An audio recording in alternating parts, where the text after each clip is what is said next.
नमस्कार मित्रों, सुबह सवेरे में आप सभी का स्वागत है। और हमेशा की तरह मैं फिर कुछ प्रेरक कथाएं आप सभी के लिए लेकर आता हूँ। इसका जो मेरा मूल उद्देश्य है आप सभी के बीच में सुबह सवेरे में आने में, कि हम देख रहे हैं कि सोशल मीडिया एक ऐसा माध्यम बन गया है जहाँ पर अनावश्यक चीज़ें जो है बहुत ज़्यादा और गलत तरीके से, फेक तरीके से एडिटिंग की हुई इस पे शेयर की जाती है और हमारा ब्रेन वॉश किया जाता है। लेकिन मेरा उद्देश्य कुछ अलग हटके है। मैं भी चाहता तो मेरे फॉलोअर बढ़ा सकता था काफ़ी अधिक संख्या में, लेकिन मैंने कभी इस तरफ ध्यान नहीं दिया, बजाय इस तरफ ध्यान दिया कि कुछ ऐसी चीज़ लोगों के बीच में लेकर आई जाए जिससे लोगों को कुछ सोच समझ उनका ब्रेन जो है डेवलप हो इस हिसाब से। तो आज मैं एक प्रेरक प्रसंग ऐसा लेकर आऊँ कि प्राचीन समय में, मैं इस बात को स्पष्ट कर दूं वरना कई बुद्धिजीवी जो हैं, अति बुद्धिजीवी तो आप सभी लोग हैं, अति बुद्धिजीवी जो होते हैं जिन्हें ज्ञान का अजीर्ण हो जाता है, वो कुतर्क करने लगते हैं। प्राचीन समय में हमारे धर्म ग्रंथों में हम पढ़ते हैं कि हमारे संत महात्मा ऋषि मुनि पेड़ पौधों से, पहाड़ों से, पशु पक्षियों से सबसे वार्तालाप करते थे। ऐसे ही एक किस्सा, एक संत थे, उन्हें एक कीड़ा नजर आया और कीड़ा दौड़ रहा था। उससे संत ने पूछा, भाई इतना क्यों दौड़ रहे हो? बोले, मैं अपनी जान बचाने के लिए दौड़ रहा हूँ।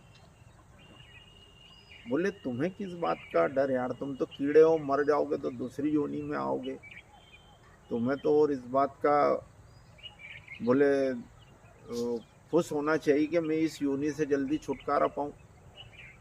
तब कीड़े ने कहा कि योनि कोई सी भी हो, हर एक योनि में एक सृष्टि की संरचना है और उस संरचना के अनुसार ही वो व्यक्ति जीवन जीता है। मेरी भी कुछ जिम्मेदारी है।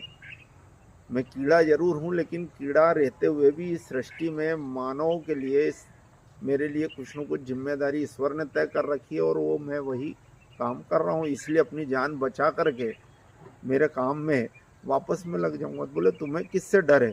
बोले, देख नहीं रहे हो, वो पक्षी आ रहा है, अभी मुझे उठा करके ले जाएगा और खा जाएगा। तो मैं कोशिश कर रहा हूँ, मौत तो मेरी निश्चित है, लेकिन मरने से पहले मैं कुछ अपने इस जीवन को सार्थक कर जाऊं।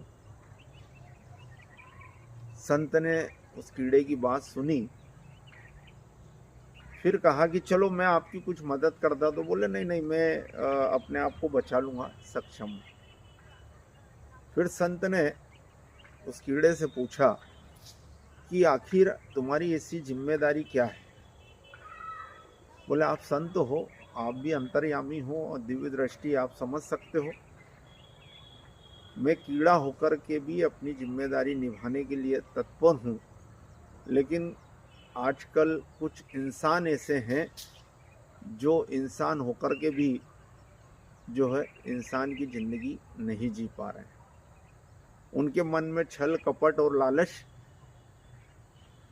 जो है एक सीमा, यूं कहें कि सीमा की पराकाष्ठा तक पहुंच चुका है। फिर संत ने कहा कि चलो मैं आपकी कुछ मदद कर दूं। बोले, आप व्यर्थ में मेरी मदद की दुहाई ना दें और मेरी मदद की बात ना करें।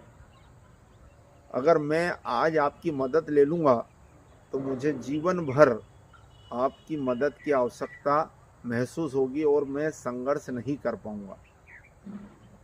तो कहने का तात्पर्य कि स्टोरी बहुत छोटी सी है, लेकिन तर्क बहुत बड़ा है कि हम इंसान होकर के भी परायाधीन रह रहे हैं, ये आश्रित जीवन जी रहे हैं।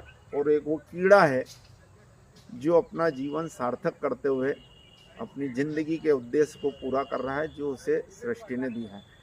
तो मित्रों, आप समझ चुके होंगे कि हम अपनी ज़िंदगी, जो जीवन हमें मिला है, उस जीवन की पूरी ज़िंदगी जो हमें सृष्टि के अनुरूप जीना चाहिए। सृष्टि ने हमसे कुछ अपेक्षा रखी है।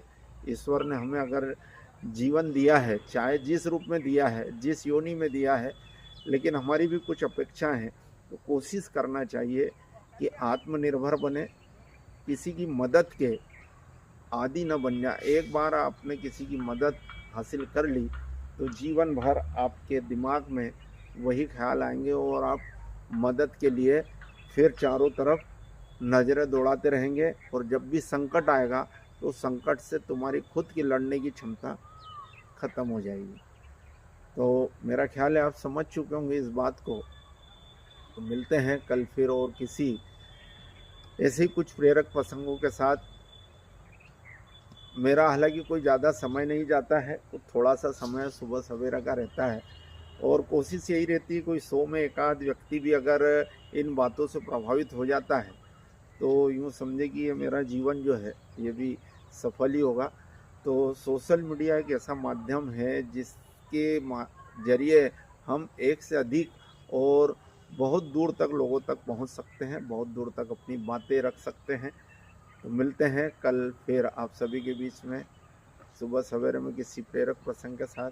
जय श्री कृष्ण, जय श्री राम, नमस्कार, सुप्रभात।